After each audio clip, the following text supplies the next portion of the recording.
Hello and welcome to the Anime Dumpster Dive Seasonal Anime Podcast, where we go in-depth on an anime that is currently airing. Today we will be discussing episodes 9, 10, 11 of The Rise of the Shield Hero. What does the next wave have in store of us? And can mine be more of a worst girl? Let's talk about it. I am your host and blacksmith, Jake H. As always, I'm joined by my co-host and slave trader, DJ. Hey baby! Trading slaves here. And my other co-host and kung fu grandma, Anthony. You're the Kung Fu Grandma. Whoppa! We always knew it was you. Yep, did you? Because I'm putting it out there. That was the biggest reveal of the entire series. Fucking The whole year? Like, what a character to tie back in. Oh, seriously? Like, Seriously, remember that old woman he delivered the medicine to? Yeah, Kung Fu Master. Oh, serious. He's a Kung Fu Grandma. That's something that I really liked about this episode. It was all, not necessarily all callbacks, just specifically in episode 10 and 11. I think that we got a lot of callbacks, and I'm very happy with how this show is structured. It's definitely a lot of... I mean, this whole arc, like this whole mini arc from 9 to 11 is definitely all past connections revisited. Like, even starting with episode 9, with episode 9, Melty, where he meets Melty, who is the... She has the power to melt. Yes. Where, he meets Melty, who is part of the royal family, and kind of working to fix that wrong that we saw earlier in the season. Mm-hmm. And, what a dick father. Right. You will Oh, be seriously. whatever the redheaded girl's name is. And you will be Melty. You're mine, and you're Melty. My name is what? Melty. So, When I look at you, my heart melts. That's a terrible name. terrible though. name. Yeah. Terrible reason why to name a child that. Episode 9, there was supposed to be that, twist at the end of it, where Melty gets revealed to be the heir to the throne, even though she's the younger sister and part of the royal family. Did you guys see that coming? Because I felt she looked familiar enough, recognizable enough to, the mom, and that there's no way that they're just going to have some random noble's, daughter, be there. So I felt like that wasn't much of a twist. I thought it was either something like that, or she was gonna bamboozle him, and she's gonna be evil dragon or something. Evil sorcerer, dressed as a small child, here to steal his shield. Ah, Ooh. Something like that.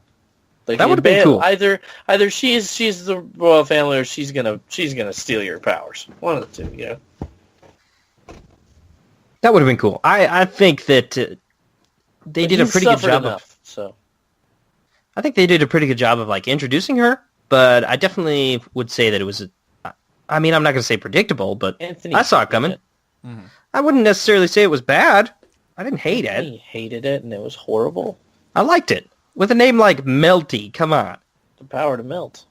I did like that. There was that one scene where they find her clothes, and they instantly jump to the thought that Philo ate her. And, She ate her. And Nafumi... He's like, we just never talk about this. He was like, we'll never talk, never say anything again. She's like, what? I'm like, Nafumi might be one of my favorite protagonists ever, strictly just because of that line of, we didn't see anything. We don't know who she is. We never saw her. It's like, we definitely can't tell anybody we saw her.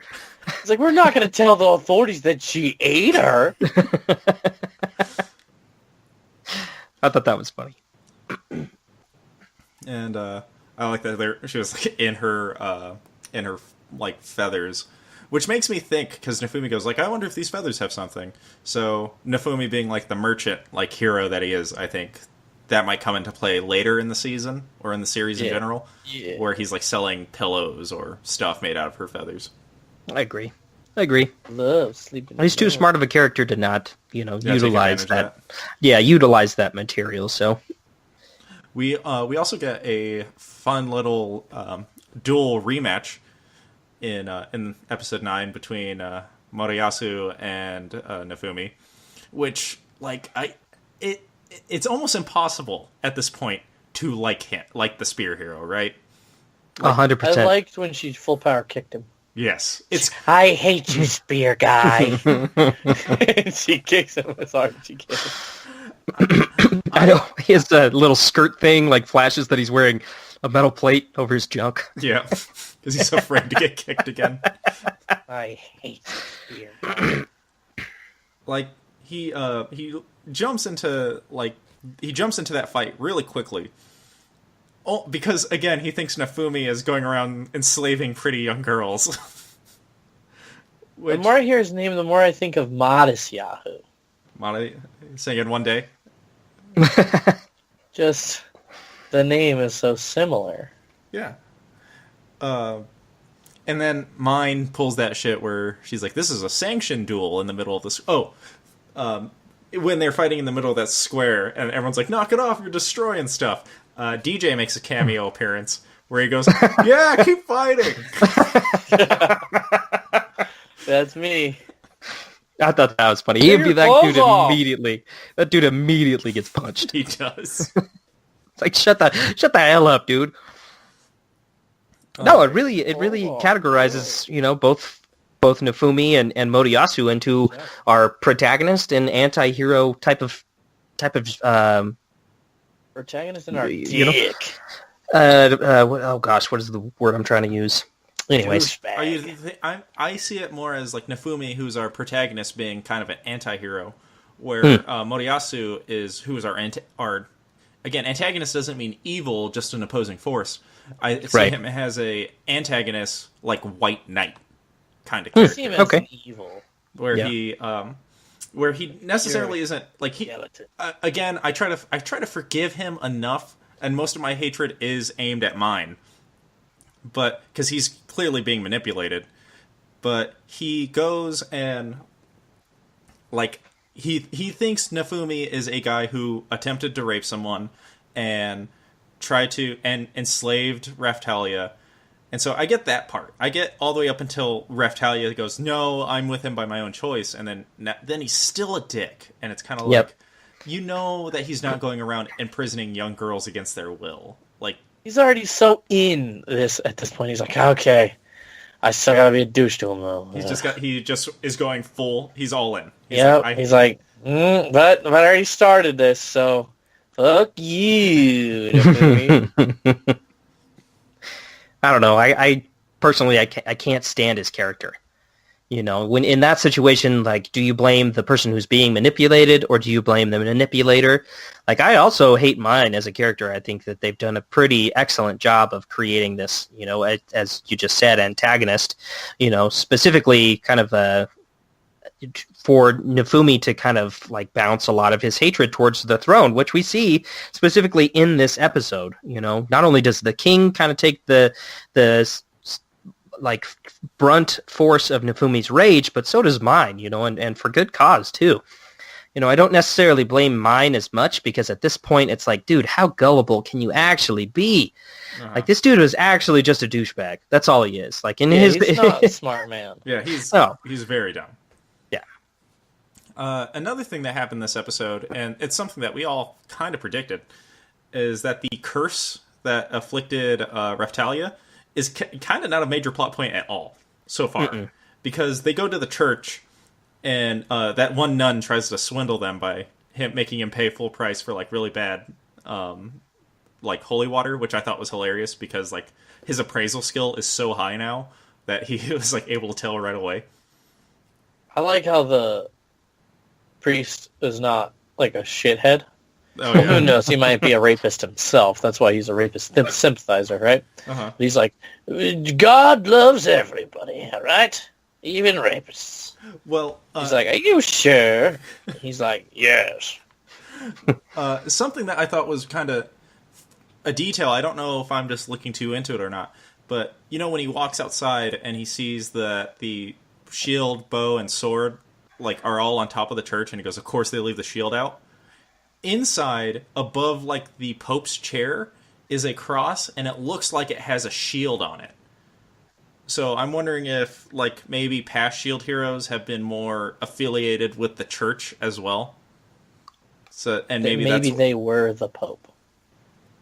You think? You never know. They say that only in the first episode they say that only the heroes can be resummoned once all of them are dead. Maybe he was the Pope. And Okay, he died DJ's of all in old on that. age. Yeah, right. Hot take, he's the Pope. All right? Oh, DJ's first hot take. That's a different series of videos that we do. I'm gonna eat vitamins right now. And then at the right in front of you. Oh, thanks. vitamins. That's why. Because I need them to live. Yeah, but why bring it up? So you would know. So you would know what I was doing. Okay. I'm just gonna be quiet now. I hope I have tortillas in the fridge. I normally try not to cut these, but who knows? Maybe I'll leave that in just because I don't want to cut. So our next episode, this episode ends with Melty being like, "I need to talk to you," and him telling her to like screw off and like go away. Yeah. Fuck off, little girl. And so we get to episode 10, which, from at least reading some of the comments and stuff in the episode threads, seem to be mixed reactions on this episode. So I'm curious if we'll have differing opinions on this. I personally liked it. I like world building. I'm very interested in this world. It has already done a good job of that for me. So I like seeing Nafumi like basically just travel around and like learn more stuff and kind of learn about the effects that the other heroes have had on the world. Kind of like how the bow hero started a revolution and then just went, "You're in charge," and left. And that country's gone into like severe poverty because of it. And so I just like stuff like that. That goes in depth into things like that. Plus we get the return of like those soldiers that helped him fight in the first wave, who kind of want to fight with him in this one. So I don't like. For the people who didn't like it, I get it that it's kind of a slower episode, but I felt it did a very good job of building up to the wave in episode 11. I'd say that, to agree with you on the world building, if this show does it very effectively, which we've seen over the course of the previous episodes too.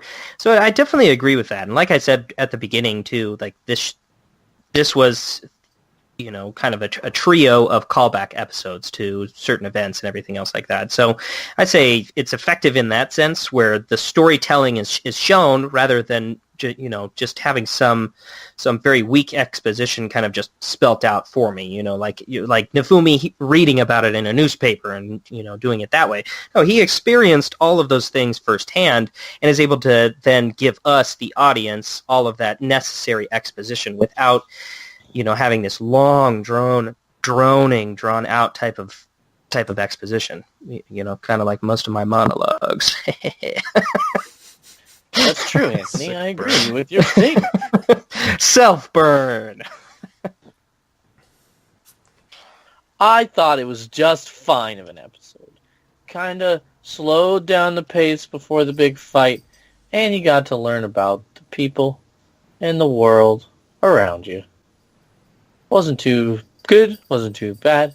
Just a normal, right. Good one. I don't know. As far as the pacing is concerned, I hate it. I'm afraid because of what I had to experience with, and I know that I probably don't have the popular opinion, but what I had to experience with that time I got reincarnated with as a slime.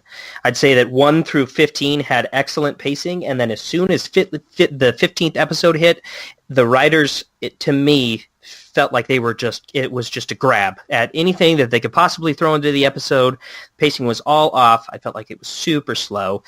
Personally, these last 2 episodes, at least 9 and 10, gave me that type of feel where it was just a little bit too slow for me, where they just expanded some of the content, specifically here in episode 10, where I felt like it was just kind of drawn out. You know, I genuinely felt like we were getting the fight next episode because of how long episode 10 felt to me. You know, where I don't argue at all that the Shield Hero episodes are exciting. They are, you know, information filled, you know, and they have lots of different things that definitely, you know, have built this genuine interest in the show. Specifically in episodes 9 and 10, however, I just felt like the pacing was just, it was a little mismatched, you know, up until this point. That's how I feel.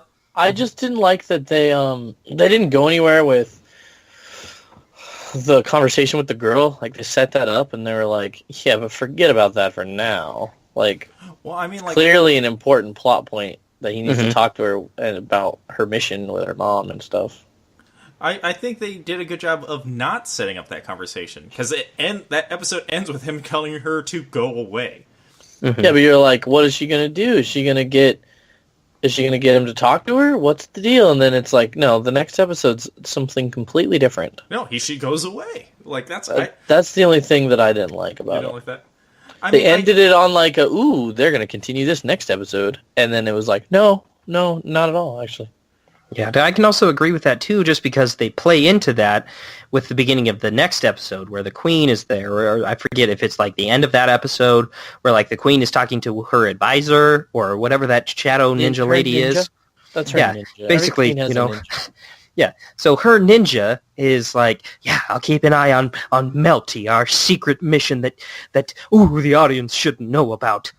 It's, you know, it's to repair the relationship between the Throne and the Shield Hero. Mm-hmm. Yeah. No. We know that's what it's about. Melty was going to, you know, get him to talk to her. I wanted to see what her strat was, and then they just were like, "No, well, that's for later," which is okay. It can be for later. That's fine. But if it's a 12-episode season, they might not have time for it later. It's 25 episodes. What? Yes. It's like, wait a minute. Wow, woo!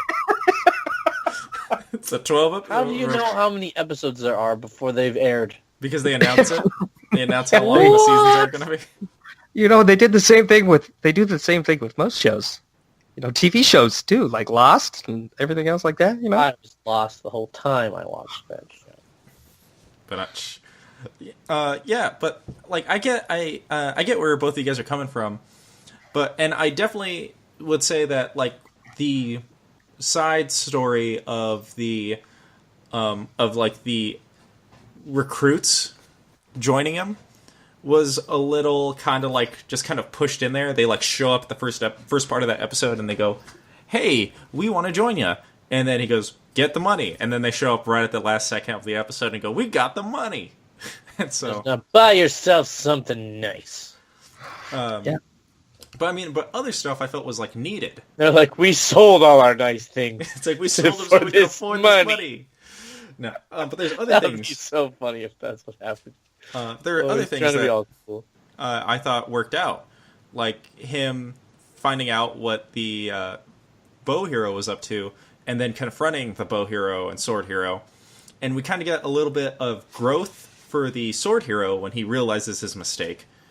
And, like, takes Nafumi's word for it, and kind of like a degrowth of the bow hero, because he doesn't want to admit he's wrong, so he kind of takes that step back, and he's like, I don't believe you. Well, he's telling him right to his face, you're a big old dumb.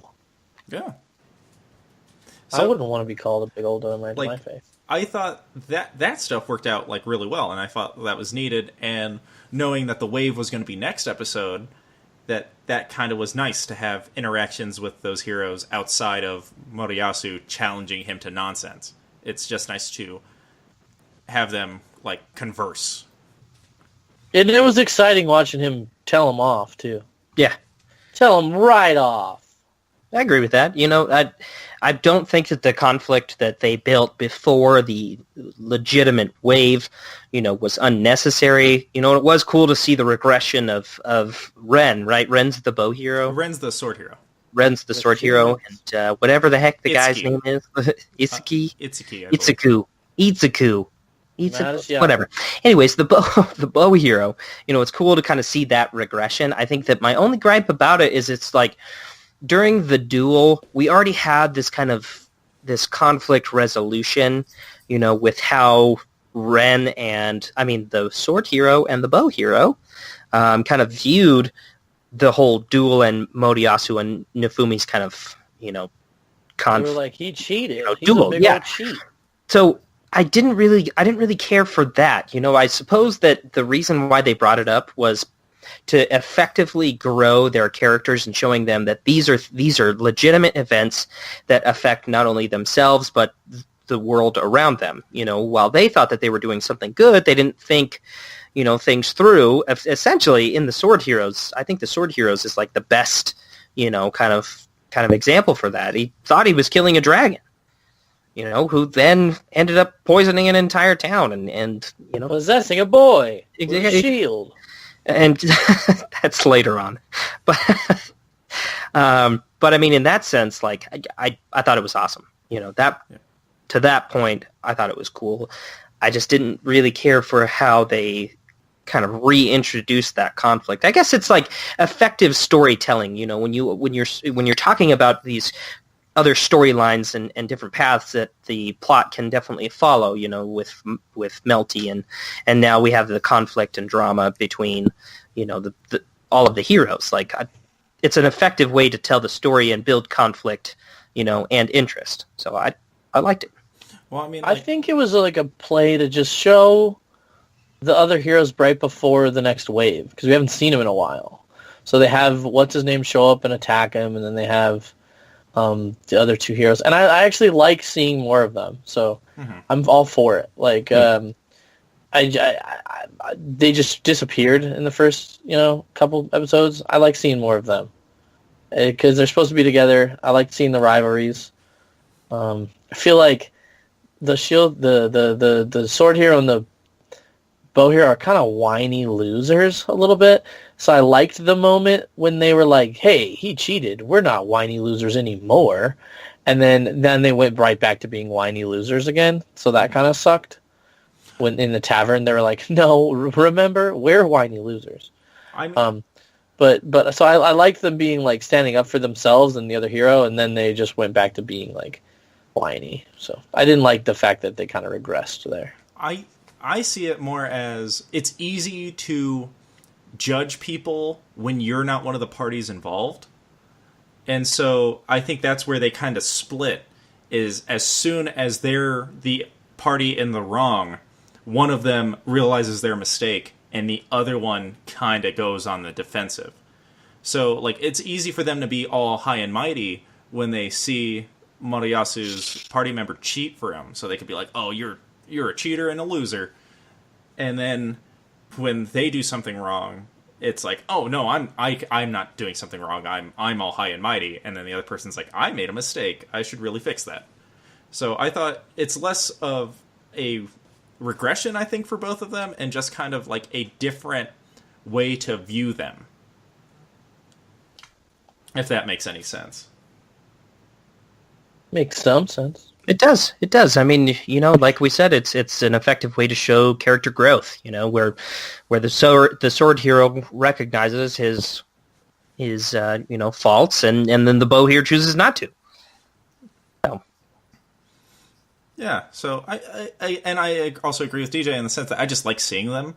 Like, yeah. Sure, most of the time they are kind of like dicks, but it's nice to, like, because, like you said, they're supposed to be this team, and it's nice to see them be like this dysfunctional group of people having to be forced to work together. The whininess also extends into the next episode. Yes, which they're whiny in that too. We get to episode 11, which is the wave, and it starts off right away into a fight, and I love it. I love that Nafumi and his party like focused saving the village. And then they team up with the Kung Fu Grandma, who is fantastic. He's and kick ass. The best like character callback. Mm-hmm. Mm-hmm. And then after he's done doing that, he's like, wow, the wave's been going on for like 3 hours. And so his party decides to, well, not his main party, but the recruits and the grandma say they'll hold off the village. So go help the heroes take on the Soul Eater. And so he leaves, and he finds them all doing separate things, and it is annoying to watch. Mm-hmm. And DJ, you played a lot of World of Warcraft. Yeah.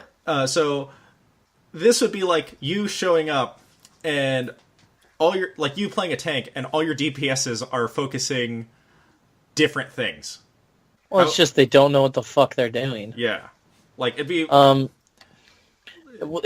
Everybody knows what they're doing in every raid in WoW, and if you don't, you like stay in the back and learn the first couple times you do it.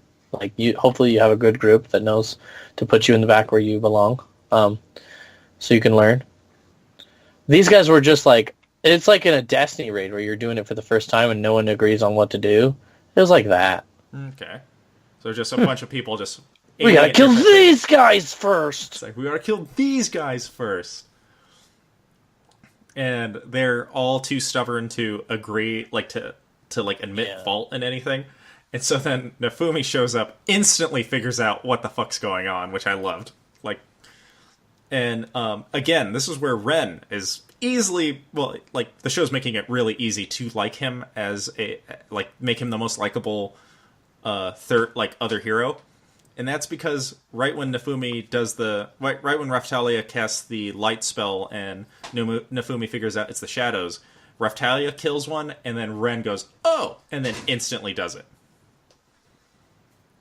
And so I'm starting to really like him. I'm hoping he doesn't do something dickish in the near future. Oh, he might be. Yeah, it's the way the show's going. He's got that kind of face. Yeah, right.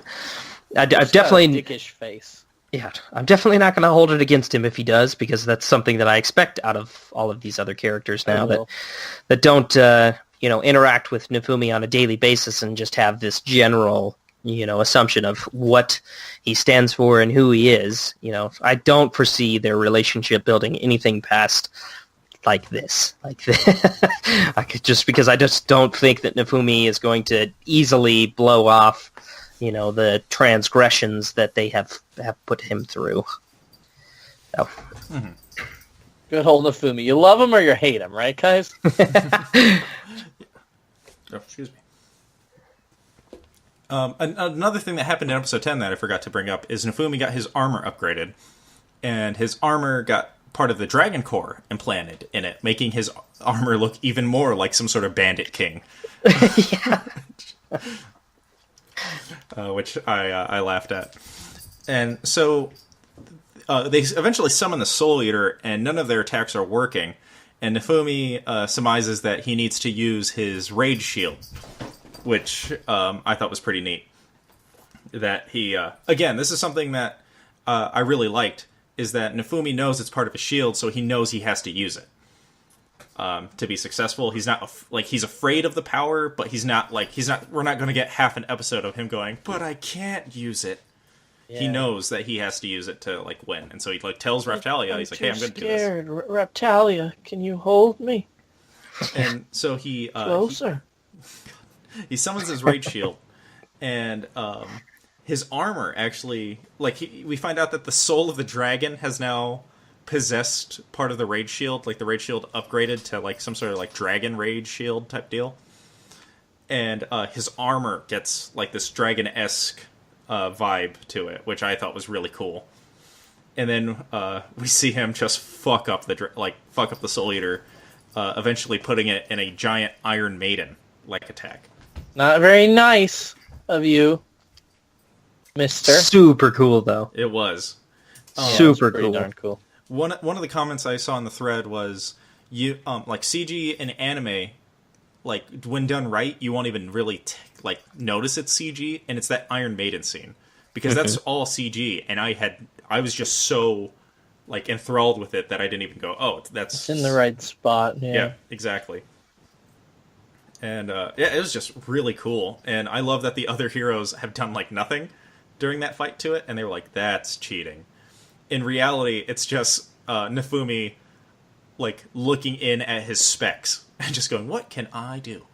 And then the other heroes are just going, all right, sword stabs things, got this. All right. So, well, it's almost like the swords. That. I mean, was it a spell? It was a spell, right? It was Iron Maiden attack. I think it's because which was something that I think we predicted as a group earlier, is that the Rage Shield would start its own branch of abilities. Yeah, And it like he does that when he kind of like controls it. It opens up like a tree, ability tree, and then it selects one. And I think it's kind of like how his airstrike shield is the rope shield's like special ability. Mm-hmm. I think that his rage shield has the Iron Maiden special ability. It was like a combo. It was like he comboed the shield prison and this to equal Iron Maiden shield. No, Yeah, it's just he does like say like I don't know, maybe an incantation. I don't know how it kind of works. Just because like Raphtalia kind of Uguay Fighty Sal. like Raphtalia kind of has her little moment when she casts the light magic and she says her incantation. So I just thought that was kind of what it is. But I think it's cool either way. Mm-hmm. You know, if he is, pardon me, you know, more of magically adept, then that explains why the shield hero potentially could be the strongest hero. Well, I mean, they don't have a healer, so I imagine Shield Hero works as both their tank and healer. Mm-hmm. Mm-hmm. And their Iron Maidener. And Yeah. Iron Maidener and DPS and everything, and just raid squad by himself. Yeah. Pretty close. And we kind of get this fun moment, which kind of makes Moriyasu kind of likable. If he didn't have his previous episodes and he was just treated as like the dumb guy, like you know how like every anime has like the pervy dumb friend? The Tristan. Yeah, he could be that character if it wasn't for him being a douchebag. Because he goes, I could have done it by myself. And Philo goes, really? Then why didn't you? He's like, oh, okay, well. I hate you, shield guy. He's a spear guy. Spear guy. That's what it is. I hate you, spear guy. And then we get kind of, like, because they kill that, and then there's another Soul Eater that instantly gets destroyed by somebody else, and that person reveals themselves to be a person named Glass. Glass. And she acknowledges Nefumi as the only hero and states that she's his enemy. So, and then the episode ends. So my question for you guys on this is, who do you think Glass is? She's And Glass. what is her relation to the waves? Well, something that she says too there at the end of the episode is that she says, let's start the real fight of this wave. So personally, I think that she comes from, you know, the land down under or whatever. Whoa. You know, Australia? Where the waves come from? yeah, wherever the waves come from. Australia? You know, essentially. Just because like she is featured in the current opening. You know, now that character is revealed, we're not spoiling anything, you know, when we say that, obviously. But she is in the opening, you know, as kind of Nefumi's current... Love interest. No, absolutely not. No, I what? was making a joke. I think there's a maniac cult of people who think that the waves should be allowed to happen, and she's their top general. TJ's second hot take. I like that one. That Not a would hot be cool. I take. like That's that one just too. Normal Normal That would be pretty run of the mill. Normal take. take. I mean, Normal take. I'd like it for there to be like a weird, like sect of humanity that thinks that the waves should happen. They're like, you know Right, what? Maybe right. it's not that bad. Maybe they're not that bad guys. Part of me was wondering if she's this wave's boss, like that the weird Soul Eater things weren't actually the boss, and so she got tired of waiting. She's No, like, because "Okay, I'm didn't the they boss." show her beforehand? They showed her No. in like a weird like on the ship, like on that like weird ghost ship earlier, like in like episode 9 or 8. Yeah, she was like, She's like, I have a fan. It's like I'm trying to think back to like what she says during that line. Like she says, "You could come in, Mr. Glass." that's not what she says. Kids, they called me Mr. Glass. They made fun of her, They made Anthony. fun Now of her. she's out and for so it. she then had to go around and find her opposite. Okay, That's but not. unless- That's The not. a real opposite thing. is the Shield hero. Everyone knows the opposite of fans is Shield. Well, I mean, yeah. Yeah, but what were you going on about, Anthony, before that little thing? about the whole glass thing. I think that she is the Wave's boss, involved directly with kind of the origin of these specific waves as well. And maybe to kind of play off of what DJ had said as well, perhaps she's part of an evil witches cult. That She can't be both. she The can boss be. of the wave. You're right. And I'm part of a witch's cult. You're right. I'm the only right one. No, you're the wrong one. She's part of I'm an the evil right one. witch's cult. I'm the right one. that Your hot believe take. the wave needs Hey. to happen for society to be happy. You've Here's got your hot the reason take. I don't think I've she's got part of mine. the wave. Because they know so much about the waves. They know that they're gonna have to fight a soul eater, and they know all this shit. So then why did they know about the bitch with the fans if they know so much about the waves? But the wave How does hasn't she just show up ended out of nowhere? Is my only thing. Is that Mm-hmm. isn't the wave, like, after they killed the Manticore, dissipated immediately? Yeah. So, that's my only reason Because why I I think she's think part it's of because it. there's another soul eater. Okay, She killed it. maybe I a third. think they know too much about the waves for her to just be able to pop up randomly. Well, that's definitely something that I'm sure. I really hope they go more into it. I also am wondering if she'll be reoccurring, or if she'll be because she's been in the opening since the beginning. So I'm wondering if she'll get away. I think if she is some sort of third party, not involved with the who worships the wave of some sort. I think she'll get away. But if she's the wave boss, clearly she's going to die. But I'm curious to see where they'll take that character, and hopefully we'll get some of these answers next week with the mid-season finale. I just want to put out there that she says, "Let's begin the true battle of this wave." That's what she says. Her. The true battle of the wave is her, because she's the leader of the witches cult. No, did you? But she's not This part of is- the wave. this is She's stealing my- trying to defend the wave so it happens. She's trying to stop the heroes so the wave consumes the world. Because her boss is the guy who's behind the waves. You think destroying one of the wave bosses would probably go against that hope? Yeah, she kills one of the things. She kills one of the things. Yeah, as a show of power. She kills the thing, the wave ends, she goes, "No! My plan!" My plan.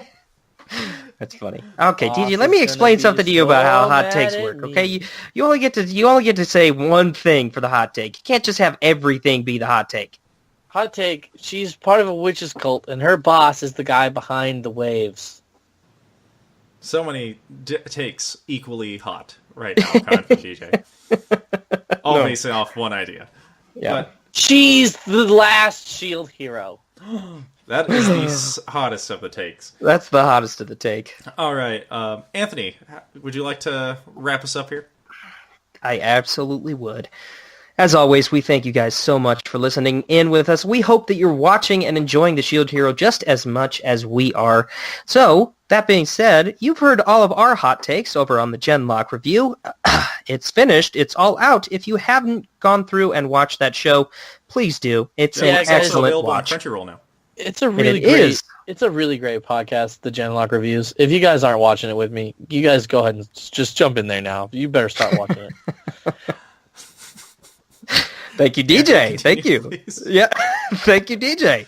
So if you aren't watching that Genlock review, go ahead and leave a comment down below while you are following us with the Shield Hero and give us your hot take of this episode. Or What do maybe you you just think- leave us a little blurb. Who do you On- think she is? Leave it down below. Do you think she's part of a witch's cult? Do you think she's the boss of the wave? Maybe she's Matisyahu's mother. Who knows? We'll find out next time on Anime Dumpster Dive Podcast. I think we have more, though, so we can't end right now, right? What are you doing today? I was What is helping your Those deal? you. vitamins. What is your deal? It's Yeah, so seriously. He took a bunch of vitamins, quote unquote vitamins. They're gummy vitals.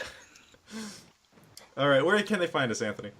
They can find us down in the description below on our Twitters. We would love to hear any of your hot takes, or even if you just want to shout at us after you've gone through and watched our Genlock and or Shield Hero reviews. You can send us a tweet down in the description below.